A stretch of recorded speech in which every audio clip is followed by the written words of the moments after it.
La monarchie traverse une période des plus tourmentées. Frappée par les scandales à répétition, la monarchie est de plus en plus sous pression. L'Infante Cristina, fille cadette du roi, a été inculpée pour blanchiment d'argent et fraude fiscale. Elle sera entendue le 8 mars prochain par un juge. Une affaire qui embarrasse directement Juan Carlos. Il voit sa cote de popularité toucher les bas-fonds.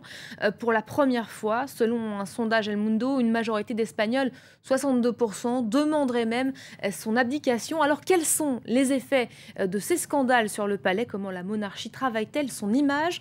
Le reportage est signé de nos correspondants à Madrid, Adeline Percept et Clément Perrault. Comme tous les jours, les journalistes espagnols commentent le quotidien de leur famille royale de très loin. À une bonne centaine de mètres de l'entrée du domaine de la Zarzuela, le palais où les Bourbons vivent et reçoivent. Nous y sommes entrés pour filmer cette remise de prix.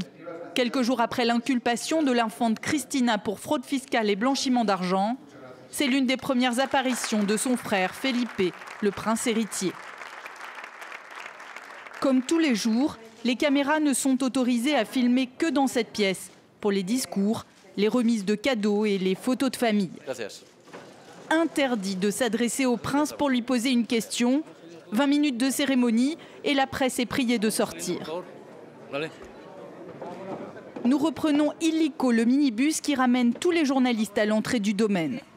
Voilà comment la famille royale verrouille sa communication à double tour. Tout à l'heure, on a vu le prince sourire comme si de rien n'était. Mais si comme nous, tu le voyais très souvent, tu saurais qu'aujourd'hui, il avait un sourire de façade. Sur l'inculpation de l'infante, ils diront juste qu'ils respectent les décisions judiciaires, c'est tout. Le problème, c'est qu'on ne peut pas lui poser la question directement et que... Tu dois interpréter. Exactement, c'est ça, tu dois tout interpréter, leur visage, leurs gestes. Au centre de Madrid, voici l'autre château de la monarchie espagnole, le Palais Royal.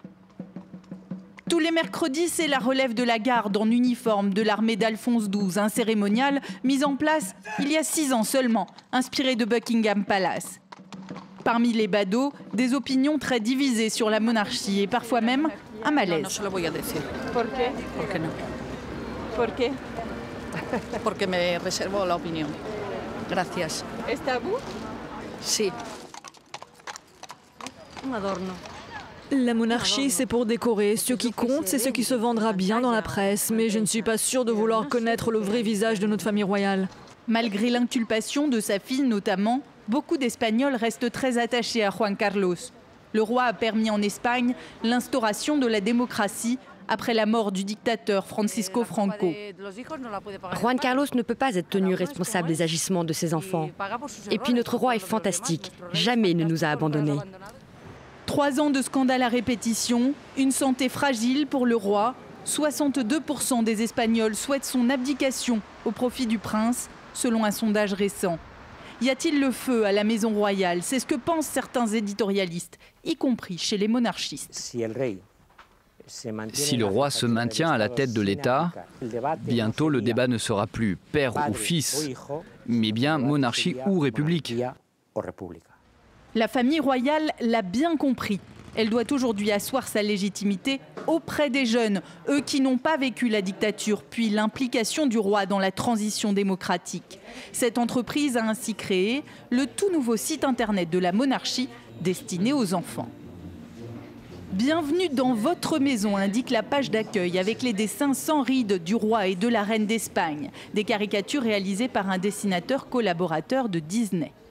Ici, les petits internautes sont invités à répondre aux dessins des petites filles de Juan Carlos. Pour communiquer avec les enfants, l'idéal c'est vraiment quand c'est un autre enfant qui s'adresse à eux. Par exemple là, elle demande aux 6-8 ans d'être les premiers à envoyer un dessin. Ou encore ici où on leur explique que ce site a été fabriqué exclusivement pour les enfants. Du sur-mesure, avec un grand jeu interactif et le film de la reine Sofia en visite au zoo de Madrid. L'infante Cristina sera entendue par le juge le 8 février.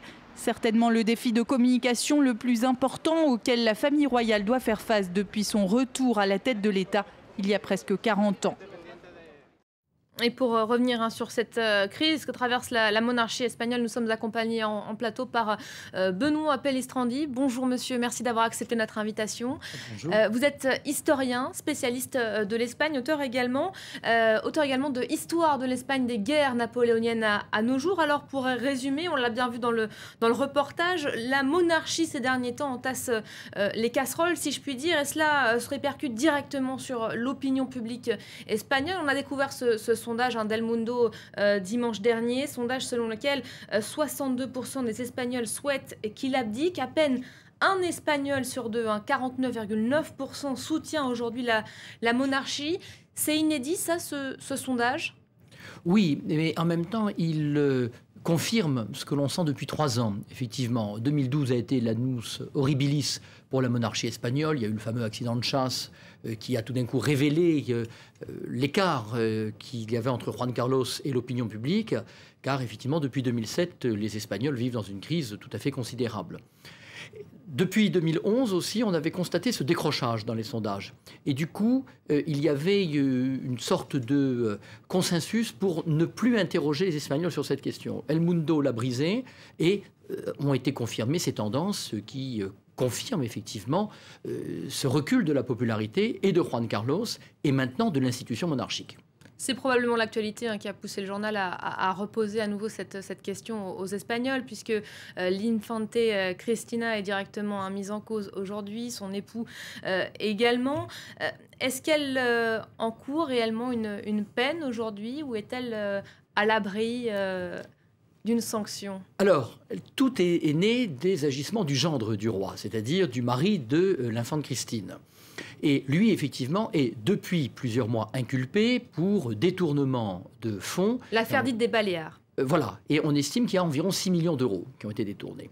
Mais il se trouve que l'entreprise qui a permis ces détournements de fonds, ou ces supposés détournements de fonds, a été créée par 4 associés, le gendre du roi, un de ses associés et sa femme, et l'infante Christine. Donc l'infante Christine, effectivement, est responsable. Alors le juge ne l'a pas mise en examen pour cette question-là, mais pour des problèmes de déclaration fiscale. Et tout le débat va être de savoir si effectivement cette fraude fiscale qui, selon le juge, est avérée, relève du pénal ou non. Et la question, c'est un seuil autour de 120 000 euros.